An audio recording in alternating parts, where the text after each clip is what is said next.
नबी सल्लल्लाहु अलैहि वसल्लम के सदक़े से हम अपने किए हुए वादों की तकमील की तरफ अब जा रहे हैं। तो आज प्राइम मिनिस्टर जो हैं वो पहले मरहले में, और भी वहाँ पर बहुत सारे घर बनेंगे, लेकिन पहले मरहले में 1320 घर जो नया पाकिस्तान हाउसिंग सोसाइटी के हाउसिंग अथॉरिटी के अंडर 1320 घर हैं, उनके मालिकाना हकूक लोगों को मिलने हैं। और ये आपको मैंने बताया था, ये बिल्कुल गरीब पिसा हुआ तबका जिसके बारे में पहले नहीं सोचा गया।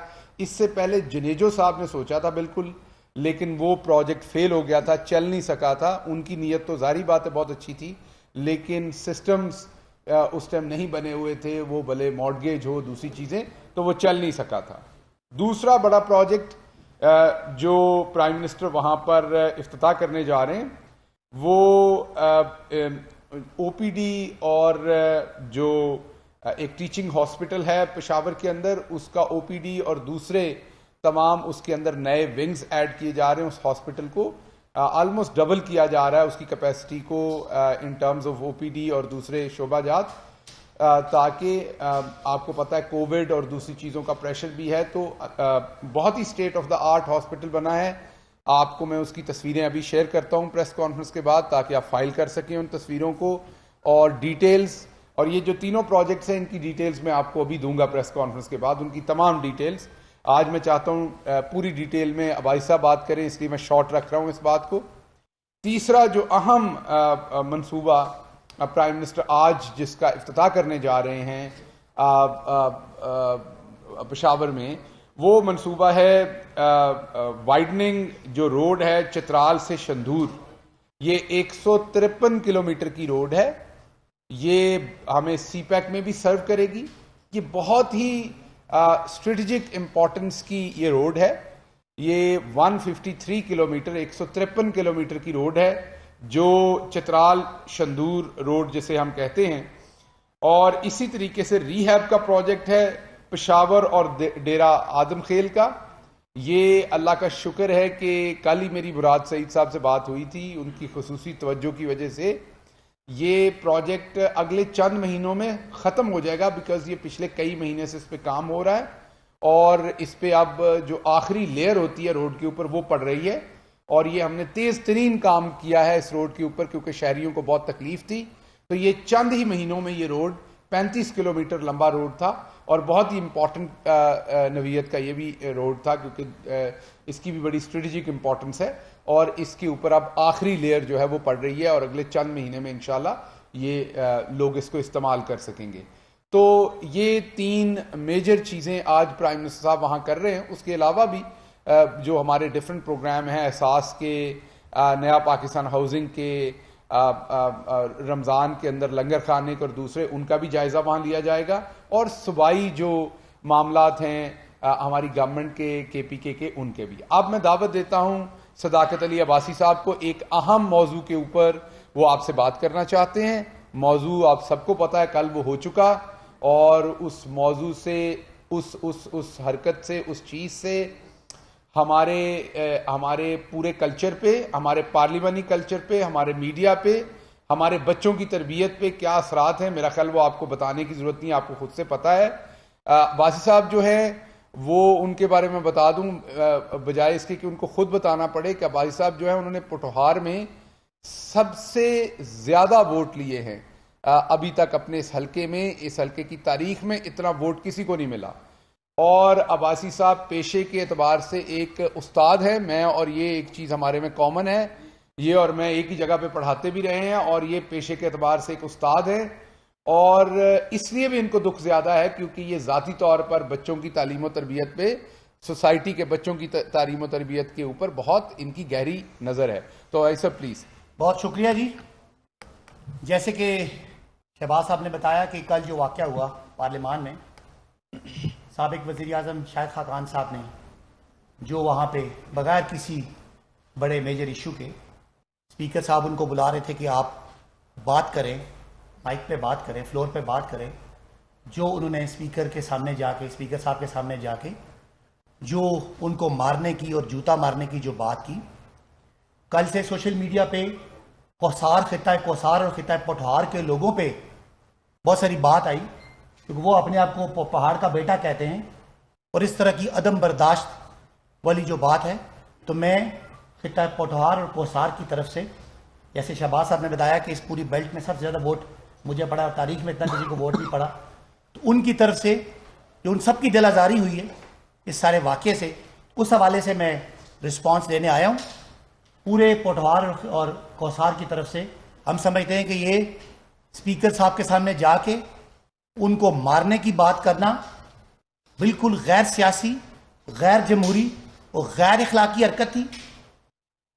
हम समझते हैं कि ये इस तरह की हरकत कोई आम आदमी भी करे, उसको मीडिया को, पॉलिटिकल पार्टीज को, इंटेलिजेंशिया को, दानिश्वरों को, एंकर्स को बुरी तरह इसको डिस्करेज करना चाहिए, क्योंकि ये माशरे में एक तशद्दुद को प्रमोट करता है। और जो हम पिछले 20-30 साल से कोशिश कर रहे हैं इस माशरे में बर्दाश्त हो, हम मुज़ाकरात से, हम दलील से, हम बातचीत से एक दूसरे का मौक़िफ़ समझे, उसकी बजाय अगर पार्लियामान में उनके पास जूता था तो वो दिखाया, उन्होंने मारने की कोशिश या बात की।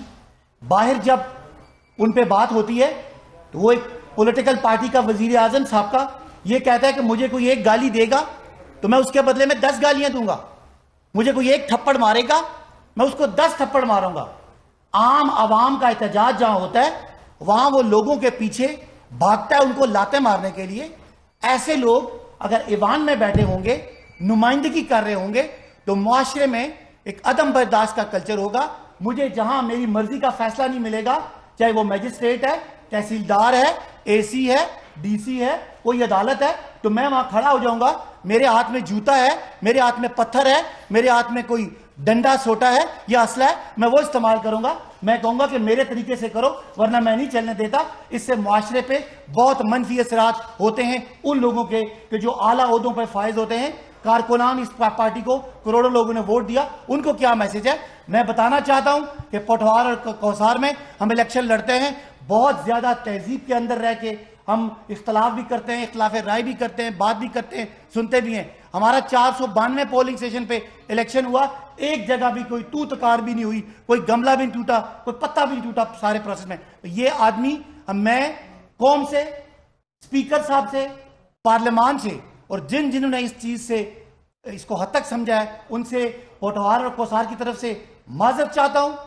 मैं इस चीज के लिए कि ये जो ये रविश है, इसको कंडेम करने के लिए तमाम एंकर पर्सन से बात करता हूं कि अक्रॉस द पॉलिटिकल डिवाइड, ये नहीं कि अब आपको कोई चीज सूट करती है, ये चीज मुआशरे के लिए बड़ी नुकसानदेह है, कारकुनान के लिए बड़ी नुकसानदेह है। और वो फोरम जहां फैसले होते हैं और फैसला साजों के लिए उनका फैसला अमल दरामद करने के लिए बड़ी ज्यादा जरूरी है। और जो आज हम देखते हैं कि मुआशरे में जब आपकी बात ना मानी जाए, लोग रास्ते रोकते हैं, लोग पत्थर मारते हैं, लोग मोटरसाइकिल जलाते हैं, लोग थानों पे हमले करते हैं। इसके पीछे कोई वजह है, और वजह ऐसे ही लोग हैं जो इस मुआशरे को एक तशद्दुद की तरफ ले जाना चाहते हैं। मैं मुतालबा करता हूं शाहिद खाकान अब्बासी से कि किसी फोरम आने से पहले स्पीकर साहब से माफी मांगे, पार्लियामान से, जो पार्लियामान इस जमहूरियत का, जमहूरी निजाम का मेंबर और महराब है, और स्पीकर उस पूरे कौम की सियासत का, जमहूरियत का और जमहूरी इदारों का एक इमाम है। उसको इस तरह धमकी देने से जो एक इदारों की तज़हीक हुई है, वोट के तकद्दुस की बात करने वाले, वोटों का मंबा और मेंबर पे बैठे हुए आदमी की अगर तज़हीक करेगा, अगर पूरी कौम नहीं बोलेगी तो ये रविश चलती जाएगी और माशरे में अदम बर्दाश्त और तशद्दुद का एलिमेंट आएगा। यही तशद्दुद फिर घर में होता है, जो घरेलू तशद्दुद है, जो डोमेस्टिक वायलेंस है। वो क्या कि आप मेरी बात नहीं मानोगी या मैं आपकी बात नहीं मानूंगा, तो आप मुझ पर हाथ उठाओगे या मैं आप पर हाथ उठाऊंगा। ये मुआशरे के लीडर अगर इस तरह की बातें करेंगे तो खानदान के अंदर भी तशद्दुद होगा, मुआशरे के अंदर भी तशद्दुद होगा, बरादरियों में होगा, जिरगों में होगा, अदालतों पे होगा, हर उस फोरम पे होगा। लिहाजा इसको कंडेम करना पूरे मुआशरे का ये फर्ज है। मैं स्पीकर साहब से कहता हूं शाहिद खाकान साहब पे पाबंदी लगाई जाए, जब तक वो कौम से माफी ना मांगे उनको असेंबली का फोरम इस्तेमाल करने की इजाजत ना दी जाए। मैं शाहिद खाकान से कहता हूं कौम से माफी मांगे। मैं इसके बाद पॉलिटिकल पार्टीज चाहे वो पीपल्स पार्टी है, चाहे वो नून लीग, पहले नून लीग से ये तकाजा करता हूं, डिमांड करता हूं कि शाहिद खाकान को नुमाइंदगी से और उनकी जो रिप्रेजेंटेशन है उससे हटाया जाए, जब तक वो इस रवैये, इस रविश से, इस गैर जमहूरी, गैर अखलाकी रविश से माफी ना मांगे। मैं पीपल्स पार्टी और दूसरी मजहबी जमातों से भी तकाजा करता हूं, इनके साथ कोई डायलॉग ना किया जाए। पीपल्स पार्टी जो जमहूरी कदरों की, जमहूरी नॉर्म्स की बात करती है, क्या ये जमहूरी नॉर्म है कि स्पीकर अगर आपको बुला रहा है कि आप माइक पे जाएं और आप जाके स्पीकर को मारने के लिए दौड़ते हैं? अगर कोई सेल्फ रिस्पेक्ट है पीपल्स पार्टी ने, जब शाहिद खाकान ने आपको एक शो काज नोटिस दिया तो आपने उसको फाड़ के फेंका, ठीक है, आपका जमहूरी राइट है। और पीपल्स पार्टी की सेंट्रल एग्जीक्यूटिव कमेटी ने तालियों से इसका इस्तकबाल किया।